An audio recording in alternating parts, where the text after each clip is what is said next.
Bismillahirrahmanirrahim. Assalamualaikum warahmatullahi ta'ala wabarakatuh.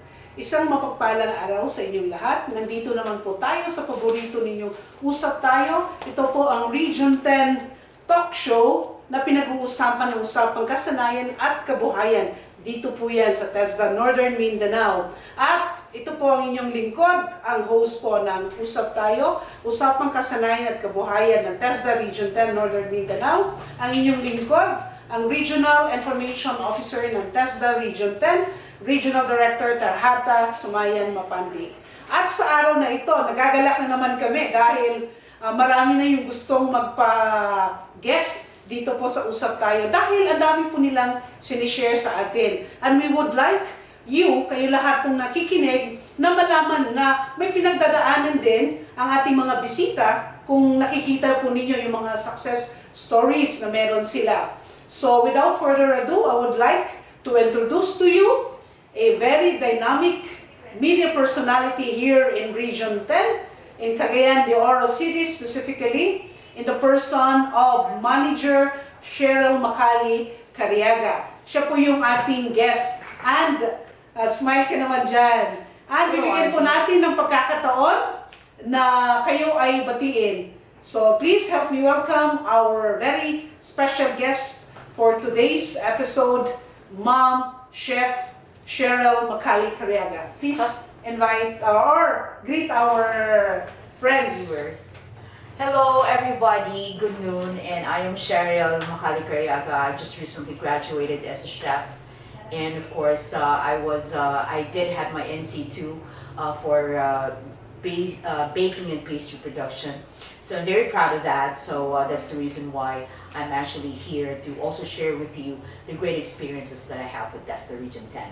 Thank you so much for accommodating our request to be our guest here. So ang dami nating pag-uusapan and I'm excited. Yes. Paano ba ang isang manager at saka media personality na napasok dito? Paano ba yung journey mo? I believe 16 years old ka pa lang, ay nagsimula ka na. You're a working student. Yes. Kindly give us the previous, kung ano yung throwback natin ngayon, para makita nila, ma-appreciate nila. At kayo ngayon ay isang chef sa pastry. Yes, please. I started my career in radio way back when I was 16. That was year 1992. And then I was 16 years old. Wow, you're very young. And then I auditioned for Star FM, which is 90.3 EQ, and that is under Bombo Radio Philippines. So my job there was to become a DJ, at the same time a newscaster. So I have my 6 o'clock news.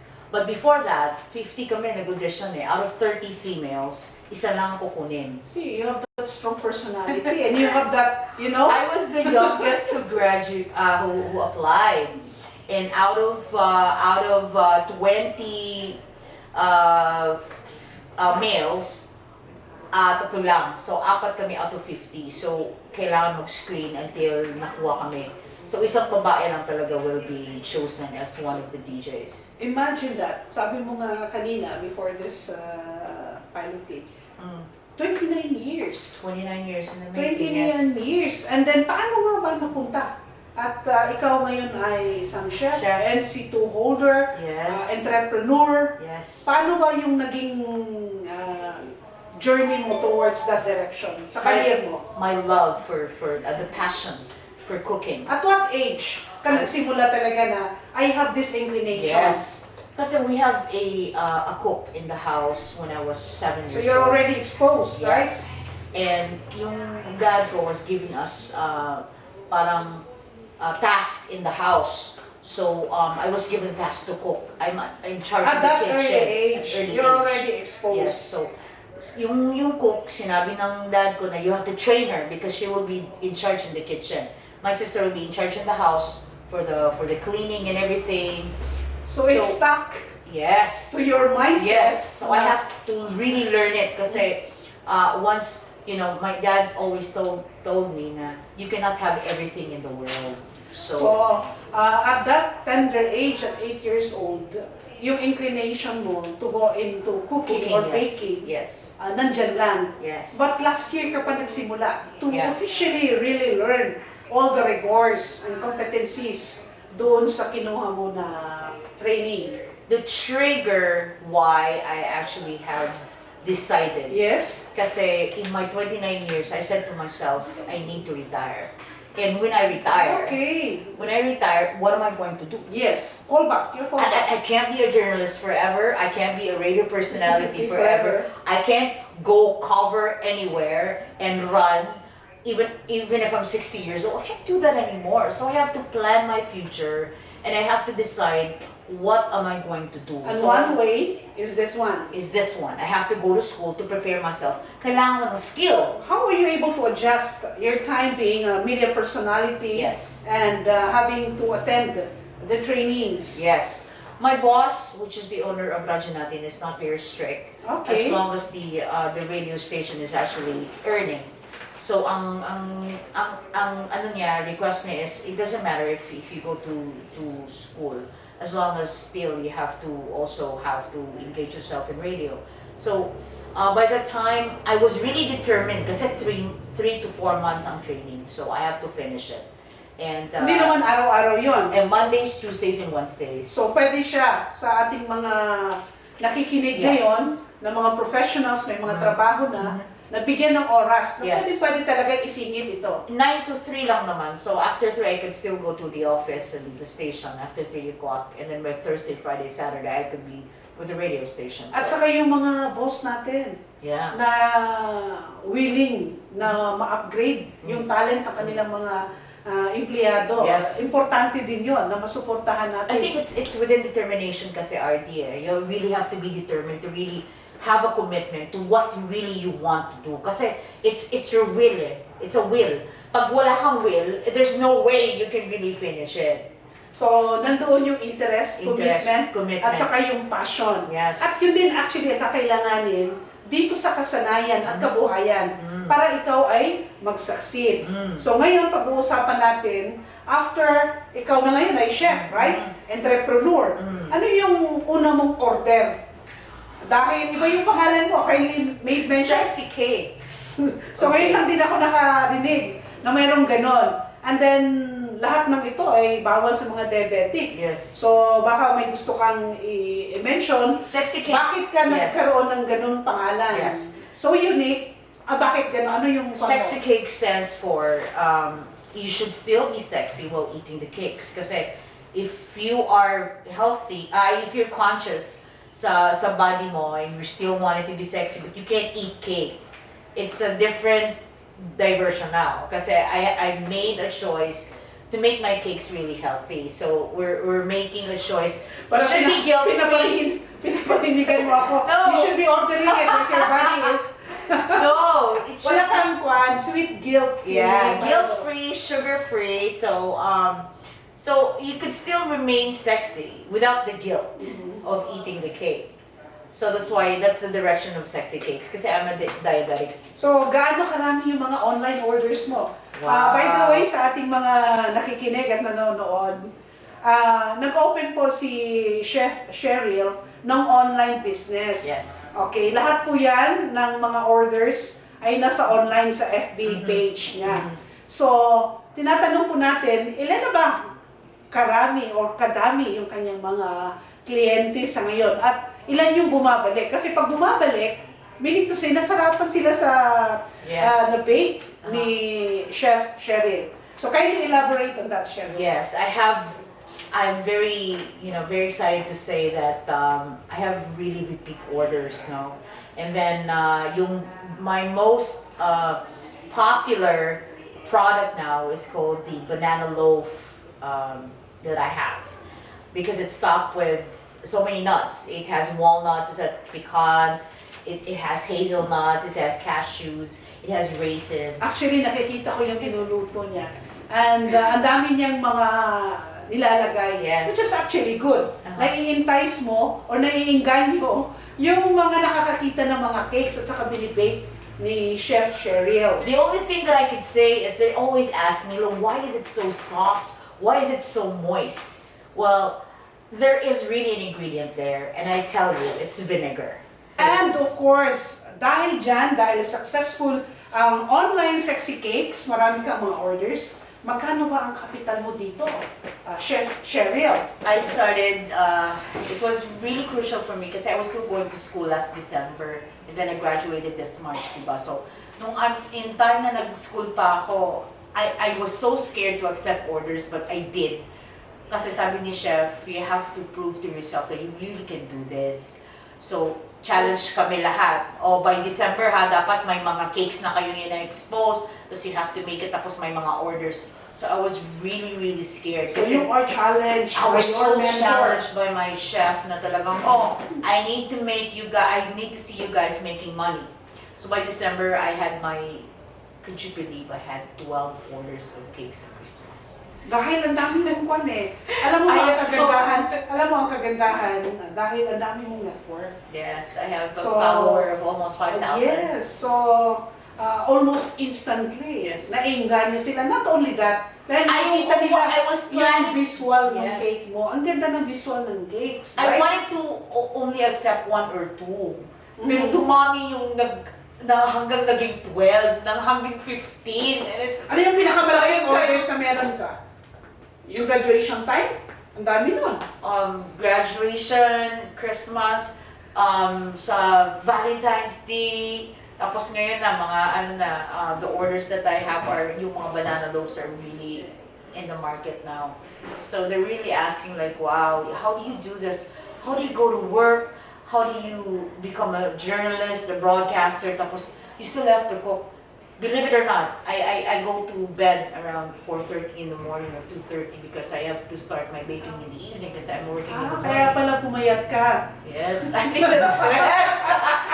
But Kaya pumayat ka. it was so true when my chef told me it is a very different feeling pag nagunita na bitaw nimo ang kwarta, bitaw RD, pag na-feel na nimo sa imong mga halin nga, wow, ingani din mo mahimong businessman na maghulat pa ka sa sweldo, you know, and then it takes time, then daghan pa tag mga utang, So, and then dapat yung mga Ako pang tanang, next na tanong would be, ano na yung nabili mo doon sa kinita mo? Oh, yes, Kasi you started last December pa lang, no? Yes. So even hindi ka pa nakapagtapos, nasa training Yeah. ka pa, period, meron ka ng mga nagawa. Yes, I have. And this is, para mainganyo lahat, palalo yung ating mga nanonood. This is a classic example wherein yung training mo, kahit nandoon ka pa sa training period, especially dito dahil consume one kasi ito, mabilisan na pag nagbe-bake ka. So, meron ka nang kinikita kaagad. Hindi ka pa nakapagtapos, na-experiment mo na. Now, may kasunod nun, yun naman kabuhayan. So, ang ganda nung storya mo, dahil you have your existing, pero hindi naman sufficient yung kinikita mo sa pagiging media personality mo. And how did it help really? Dahil kumikita ka ng 70,000, yun yung pinaka-minimum, no? Yes. Hindi pa yun yung maximum. So ano yung mga nabili mo? Para dumami yung mga gamit mo. Alam ko meron kang nabili na... It was such a fulfillment for me kasi sabi ng mga kasama kong chef, don't worry, you're still going to invest in 3 years kasi you need a lot of equipments pa. And then I said to myself, dahan-dahan. And then now, last December, I bought na my oven. Wow, a bigger oven. Yes. And then, kabili ako ng mga gamit ko for baking tins and pans. And then, I bought a mixer because I really need a mixer. And then lately, nung mga katas ng sexy cakes, nakabili ako ng double door na pagkalaki-laking refrigerator. May tanong ako. Sino yung mga kasama mo ngayon? Sino yung tumutulong sa'yo? Yes. Dahil mahirap po, dahil kailangan mo magmasal, everything that has to do with baking. Ang dami mong gagawin dyan. So, sino yung mga kasama mo na tumulong sa'yo, na who are willing also to support later on, lalaki na to, di ba? May mga plano kayo. Please share that one to our viewing This is public. a family affair. I have my kids with me.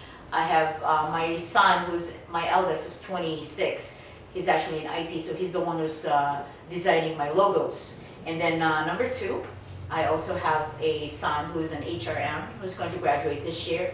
And my last daughter is a is 18 and she's going to be an architect. So this is a family bonding and affair. At the same time. Yes, at the same time. Kasi I like my kids. Kumikita ang pamilya na. Kumikita sila kasi they always ask kasi, allowance, mommy, I have to buy this, mommy, can I buy this, mommy? And I said like, well, I can only sustain that but if you help me in the kitchen because there's really money in cakes. So one is trying to help me out na mag-pack ng mga loaves ko, yung banana loaves. They know how to put the sticker, and they know how to package it, and they know how to put the cakes na in. Pag sabi ko, sige na, packaging. So everybody has to do that all together, and everybody would mash the bananas. And Si husband naman. husband is the vital role. The vital role. The delivery. The delivery. He makes everything. Kasi ang madugo paghuhugas ng pinggan.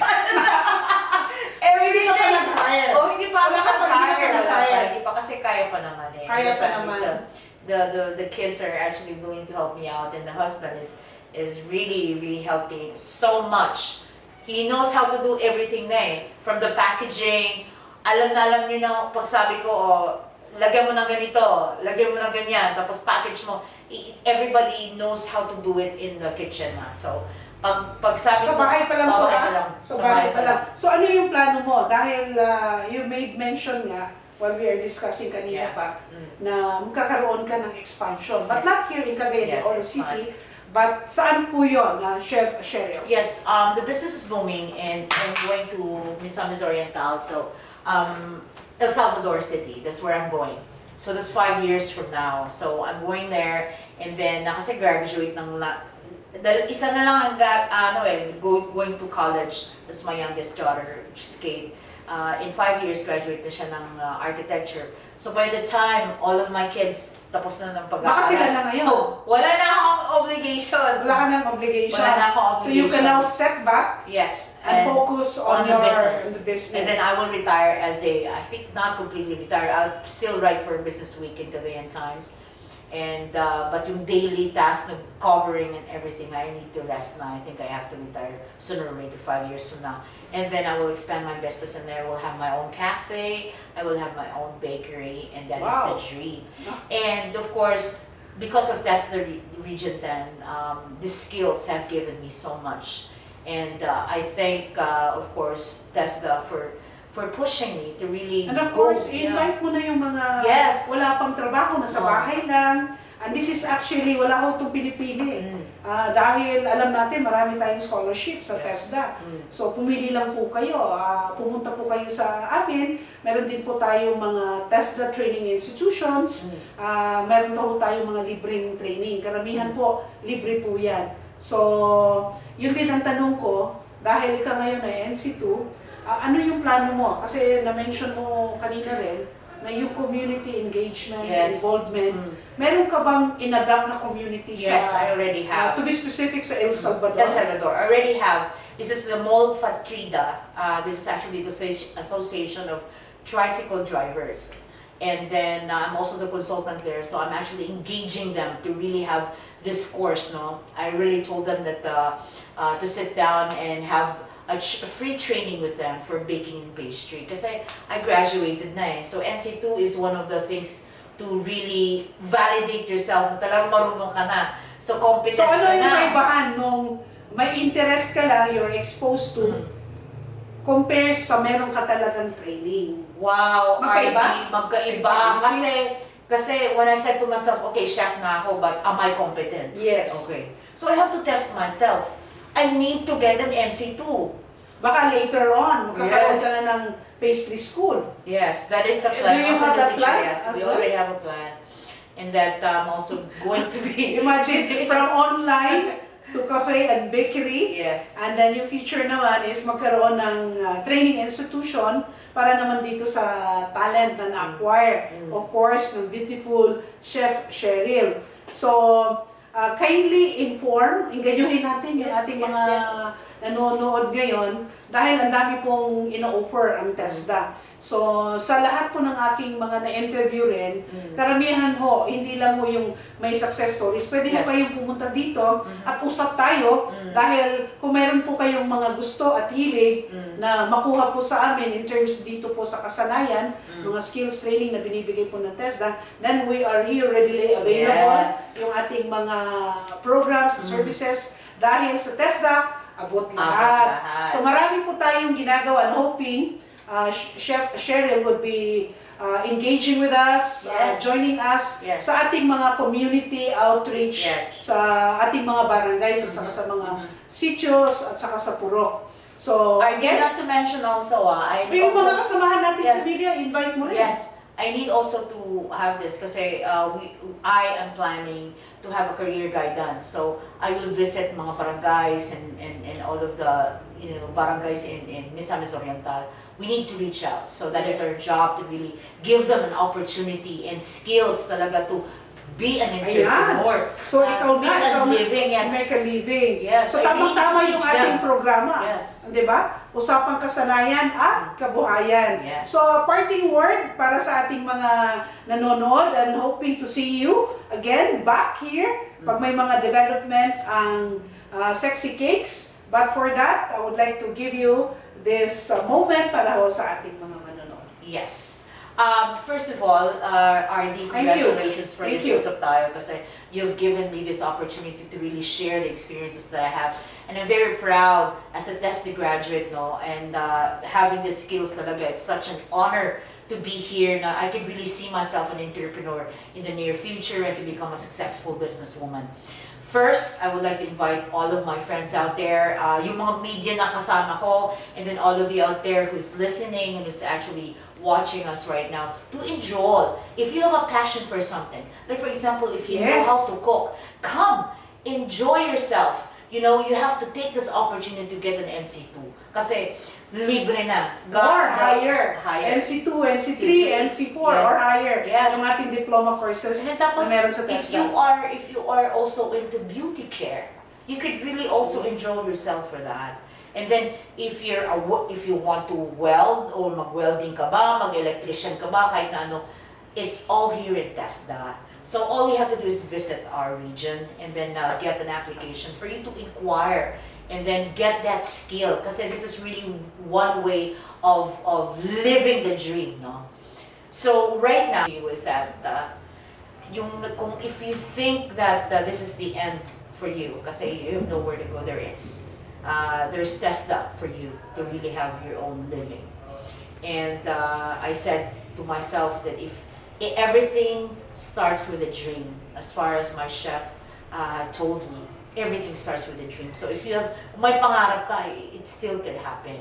And then saying these words, always remember, you are braver than you believe, stronger than you seem, smarter than you think, and twice as beautiful as you ever imagined. So you can do anything, and anything is possible as long as you wanted to achieve it. So sa kamay mo lang yan. It's for you to achieve it. So thank you very much, RD, Yes, my pleasure, of course. My pleasure, and thank you for that. That's a very inspiring message to all our viewers. And we would like to thank you personally for joining us here sa Usap Tayo, Usapang Kasanayan at Kabuhayan ng TESDA. Hanggang sa susunod po, ito po yung TESDA Northern Mindanao Region 10. Usap Tayo, Usapang Kasanayan at Kabuhayan. At kami po ay magbabalik ulit ng mas marami pang success stories. At even yung ating mga nanonood na gusto pumunta at maging bisita po ng Usap Tayo, pumunta lang po dito dahil kami po ay open. Hanggang sa muli. But remember, huwag ho tayong mawalan ng pag-asa dahil sa TESDA aabutin po kayo lalo. At sa TESDA kami rin po ay magbibigay ng mga programa na babagay at swak sa iyo. And hoping na makatulong po kami. So sa inyong lahat, isang magandang araw. Ito po ang inyong lingkod, ang Regional Director ng TESDA, Region 10, Northern Mindanao. Ang inyong lingkod, Tarhata S, Mapandi. Magandang araw po sa inyong lahat.